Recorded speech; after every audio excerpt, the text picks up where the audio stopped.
Hello বন্ধুরা, আজকে আমি রান্না করেছি কাঁচা মরিচ দিয়ে মুরগি মাংস। তো এখানে প্রায় একটা মুরগি আছে। আর আমার কিন্তু কাঁচা মরিচ দিয়ে এই মাংস রান্নাটা একটু কম মশলা দিয়ে এরকম পাতলা ঝোল আমার কিন্তু বেশ ভালো লাগে। আপনাদের কার কেমন ভালো লাগে? কারণ প্রতিদিন কি একই রকম রান্না আমার ভালো লাগে না। আমি চাই একটু আমার রান্নাতে মানে আমার মতো করে স্পেশাল কিছু থাকুক। তো আমি এখানে কাঁচামরিচ দিয়ে আজকে কাঁচামরিচ বাটা আর তার সাথে একটু দুইটা আমি লাল মরিচ দিয়েছিলাম, কাঁচামরিচ বেটে রান্না করছি।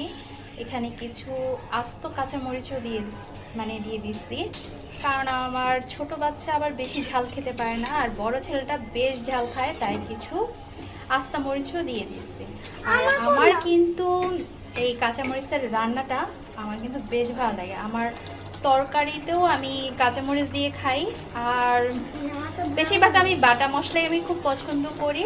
তো আজকে আমি পুরো সব মশলাটাই আমি কাঁচামরিচটাও আমি বেটে রান্না করছি। আমার কাছে কিন্তু বেশ ভালো লাগে এই রান্নাটা।